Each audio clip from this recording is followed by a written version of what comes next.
Real life.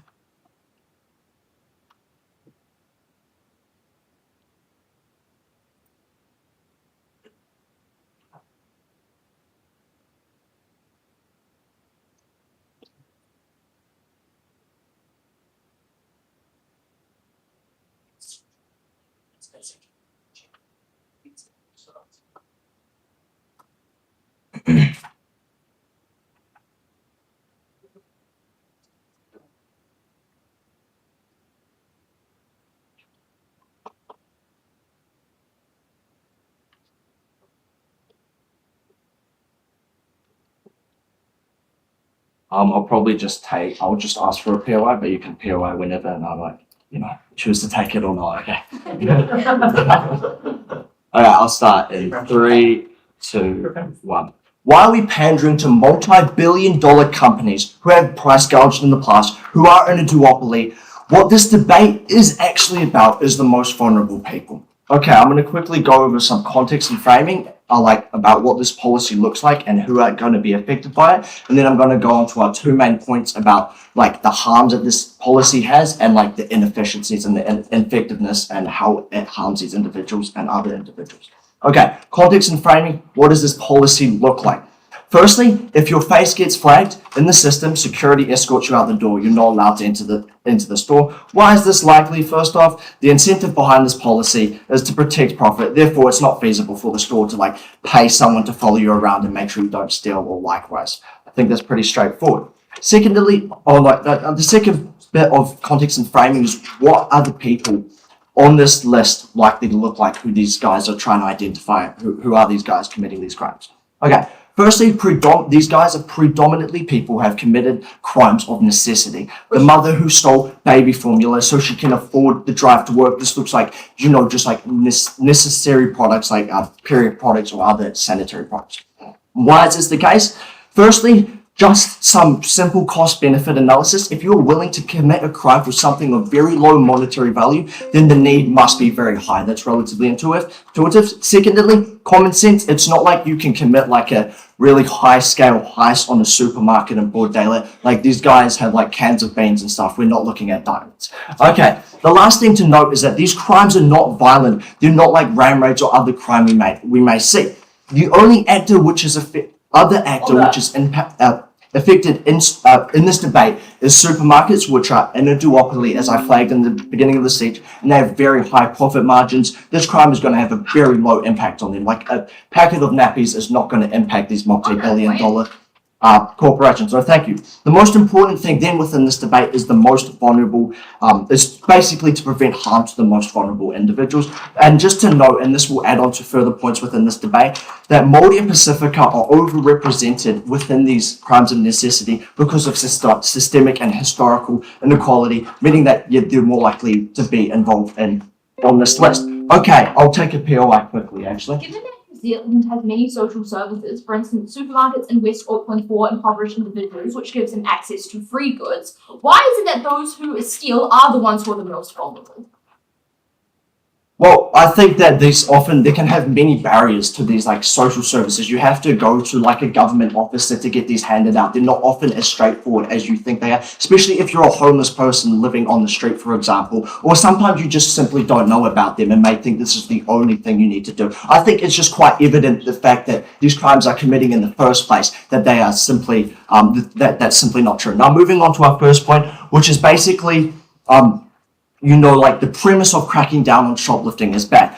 Per our framing, the people who are more likely to shoplift are the most vulnerable people of society. In Auckland's best world, where this algorithm is super effective, high quality cameras, it has massive potential to mess up people's lives. Why is this true? Firstly, intuitively, you can no longer access that supermarket, even if you're no longer committing these crimes. This is particularly bad because for these vulnerable people who maybe have had to commit these crimes in the past, that they may live in food deserts and they don't have easy access to other supermarkets. More likely they default to eating unhealthy food or trade off on other necessities like fuel, which means they can't get to work, they can't drop off their kids at school. It has massive impact on their lives. Okay. Secondly, people whose economics situation who hasn't changed, like homeless people, maybe that single mother, You are preventing that person from accessing this really necessary baby formula to, get that next paycheck, or like period products, really necessary stuff. Okay, on to like the outcomes of this. Very vulnerable people have worse health outcomes.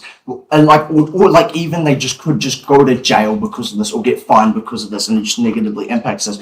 What do these like negative health outcomes mean? Well, they just don't have access to healthy food. They're prevented from going to supermarkets. They don't have access to period products. They don't have access to other necessities. Secondly, massive amounts of stress, right? There's lots of trade-offs you have to make. You still want to access these necessities like nappies, like period products, and if you want to get to your next meal, right? You will have to be driving to the other side of town to access maybe this other supermarket where you are blacklisted from, and this is going to have massive trade-offs on like other things in your life, like just driving to work, etc. And look, there's a reason why a teenager turns a blind eye to a single mother stealing nappies at the store. We prioritize people's well-beings over the economic profit-driven incentive that the other side is going to pander to you today. Now, why are these like huge harms? Again, at the very worst, a security guard follows you around and harasses you because you look dodgy, or people just choosing to go to McDonald's instead of supermarket. Those are the different levels of weight. Okay, I'll quickly take that. Given that when individuals steal from supermarkets, prices need to go up in order for like supermarkets to maintain their profit. Okay, so I don't think that like this is going to massively impact these multi-billion-dollar organisms.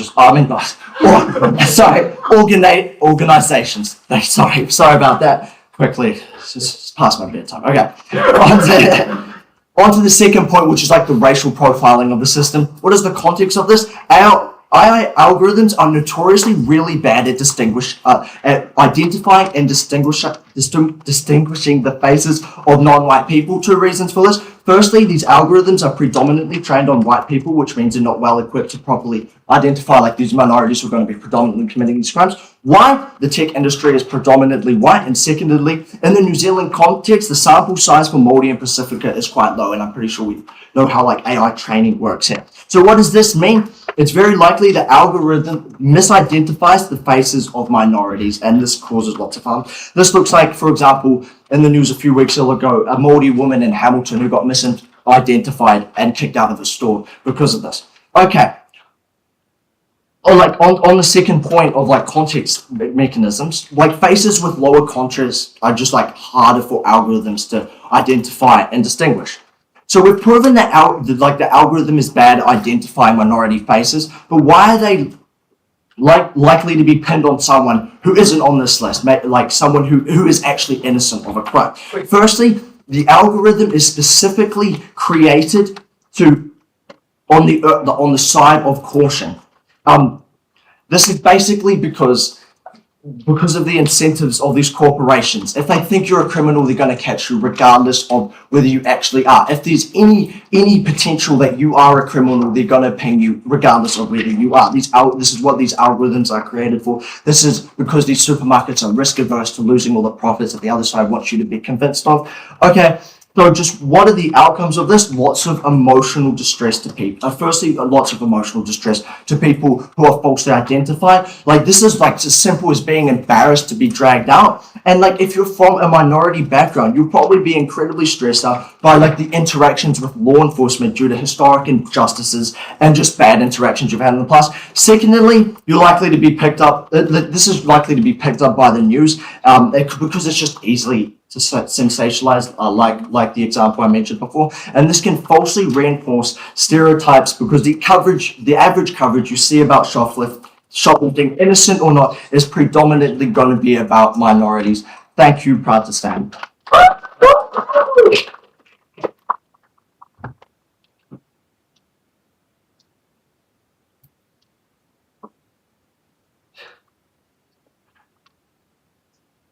I thank the speaker for a fine speech. I now invite the first speaker of Side Negating to come up and can open their team's case today.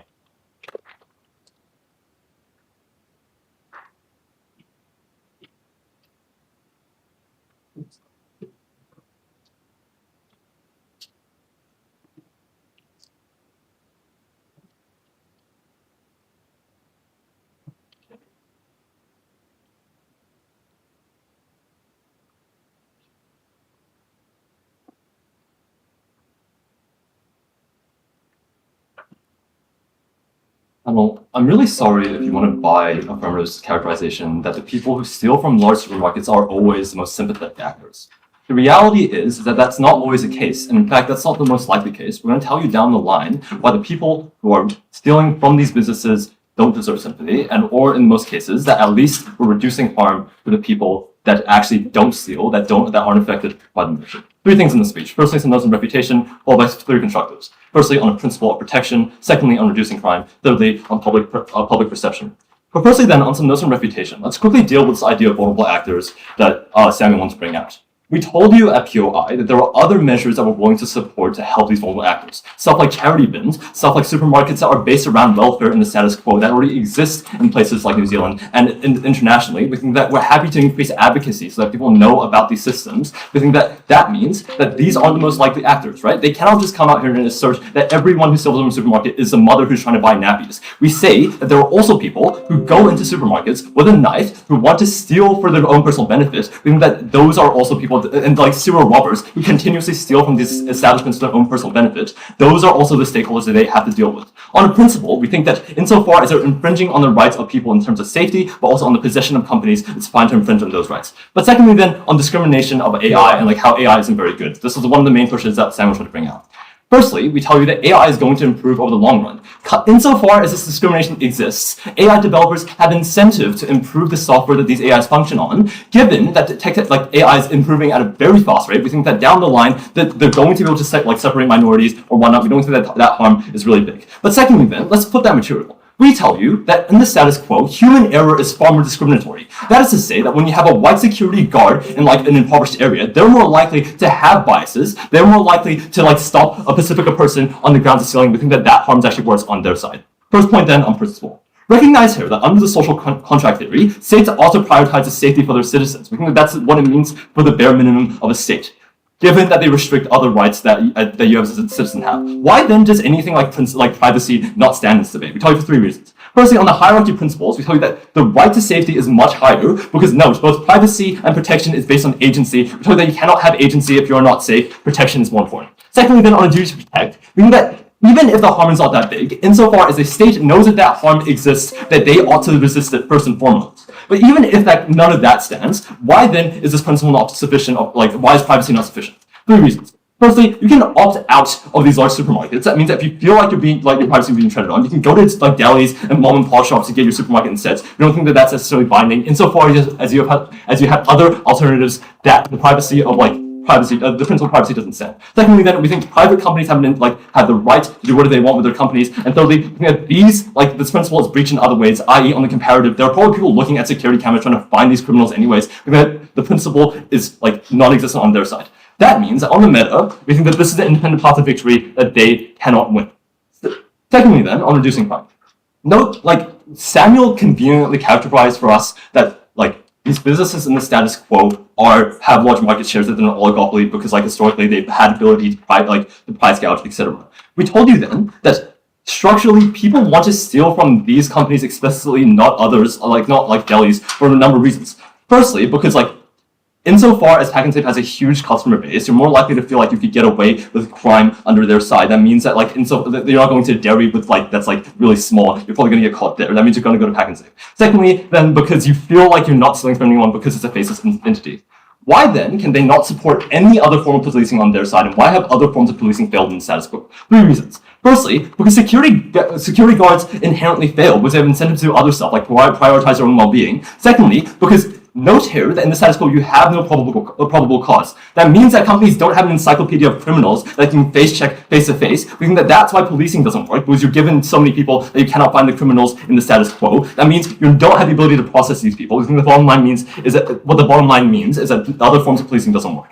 What changes then on our side? We think it's 3 things. Firstly, on effectiveness, we think that AIs are far better than humans, just given capacity and technology. That means that an AI is probably far more likely to be able to take faces of a number of people, but also systemically be able to accurately pinpoint which ones have probable cause. Note here, though, on setup, that you can't just say we don't think that in this under our side that people are just going to get kicked out, or they're going to get treated badly, right? Insofar as there is a harm in which people are misidentified, the security guards are likely to treat them in a civil way, to pat them down, to give them proper explanations. We think think that that policy stands. We don't think that they can claim the harms on their side. Secondly, then on deterrence. That is that when you as a criminal that has stolen from companies before know that now you are likely to be scanned, that your face is likely to be recorded, you're much less likely to actually steal from these institutions. That is a benefit that we get on our side. Thirdly, then, on accountability. And note here that this is material that they don't get on their side. Now, the serial robbers, the people that come in with knives and weapons into these stores, you now get justice on our side, because these people are getting caught more effectively. When serial robbers get caught, when you put them in court, you get accountability that they don't necessarily get in the status quo.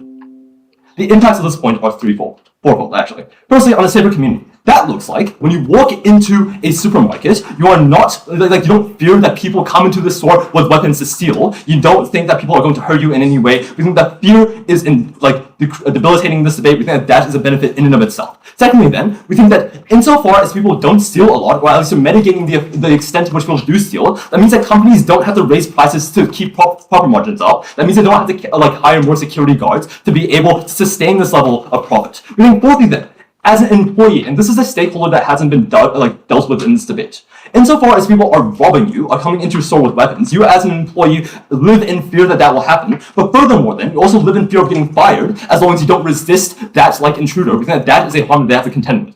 Note then on the comparative, you get and they can be characterized it for us that this happens in the worst communities, right? We think that this falls under bigger culture of crime. We think that insofar as people feel safer because now they know that you're actually cracking down, they're able to live more dignified lives. Secondly, then on economic harms, that they're able to actually pay for food now, insofar as companies don't have to actually price gouge to do these things. The meta of this point then is that vulnerable actors can get welfare. They can have other systems that support them. On our side, what you don't get is a harms to employees, to the average shopper. We think that is a benefit in and of itself.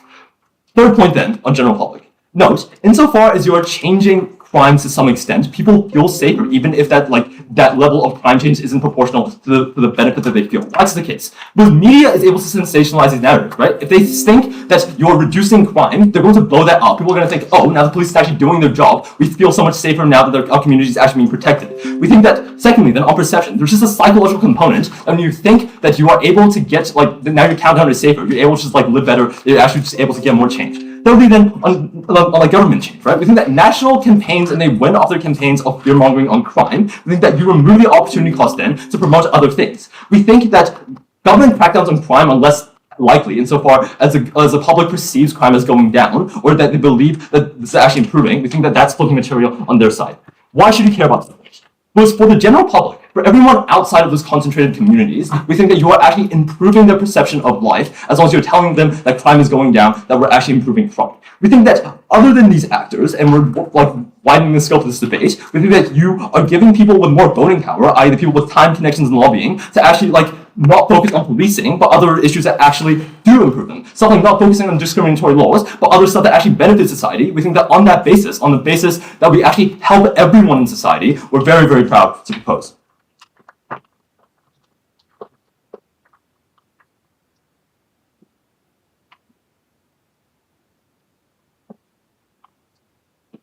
I thank the speaker for a fine speech. I now invite the second speaker, side proposition, to come up and continue their team's case today.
Yes.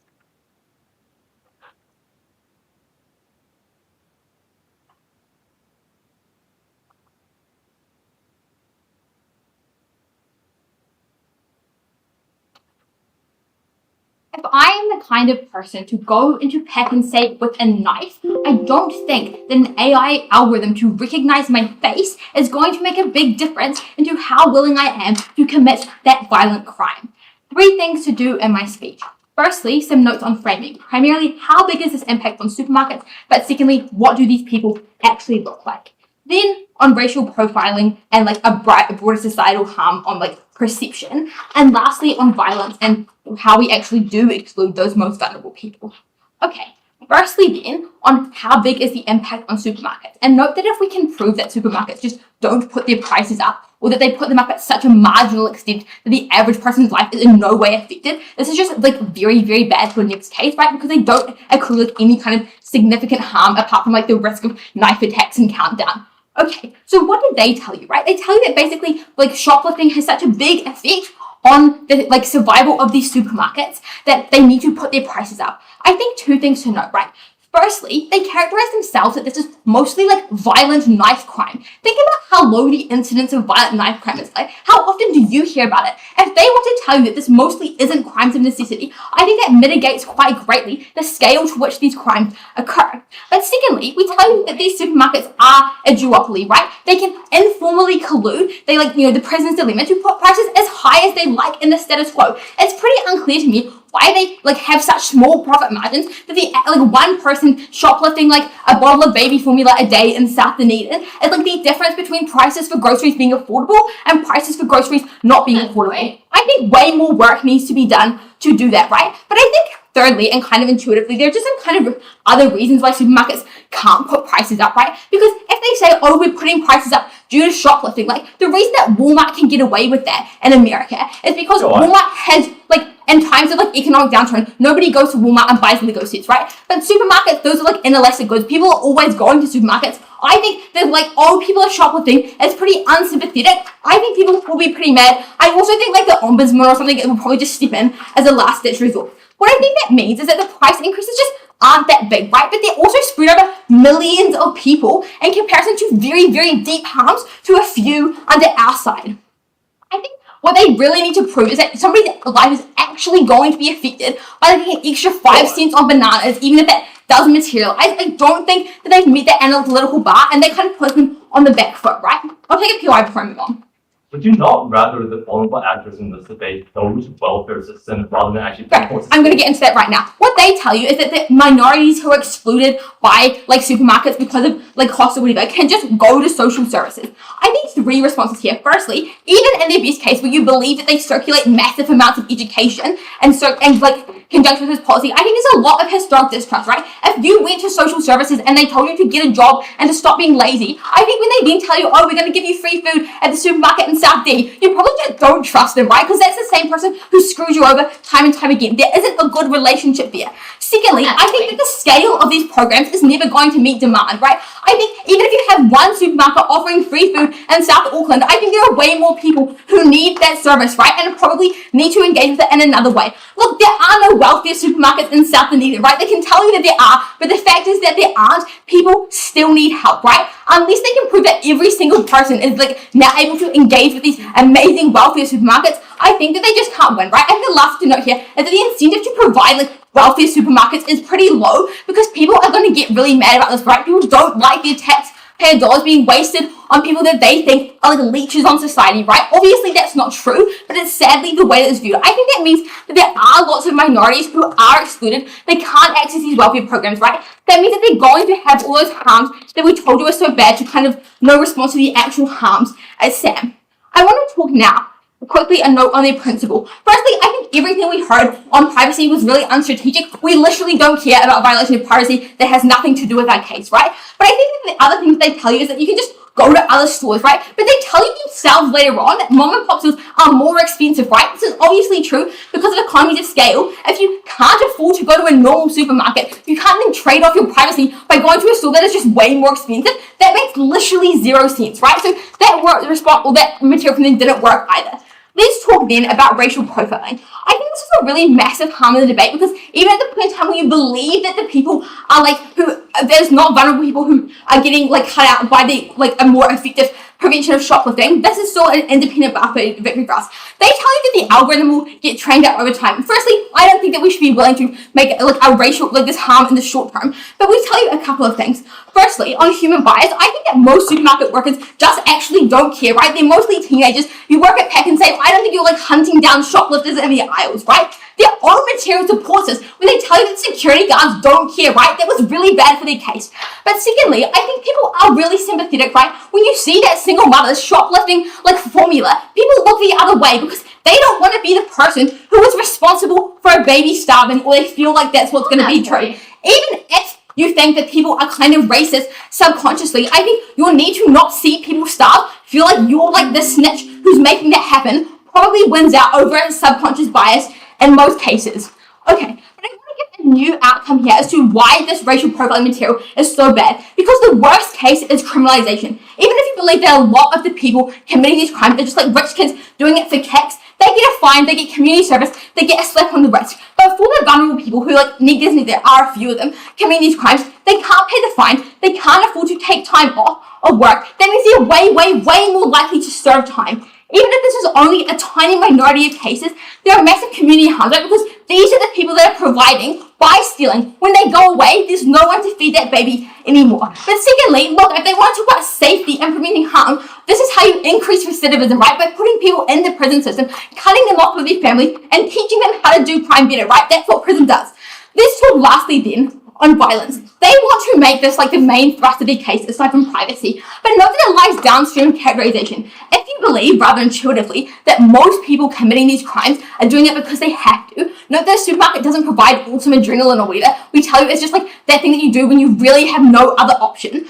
This point doesn't really stand that well in the debate, but we tell you, I've already flagged for you that you're probably just likely to go anyway if you're willing to commit violent crime. But I think that the big harm that they could use is that employees are afraid of being fired if they don't stop someone from doing a knife attack. Look, I think this is just common sense, right? Nobody actually thinks their employer is going to fire them for not confronting someone with a knife. When there was a knife attack by a mentally ill man, nothing to do with this debate, and Countdown offered counseling services to the employees. They didn't fire them. I think that means that pathway to victory is pretty well mitigated. Lastly, on perception, they tell you that there's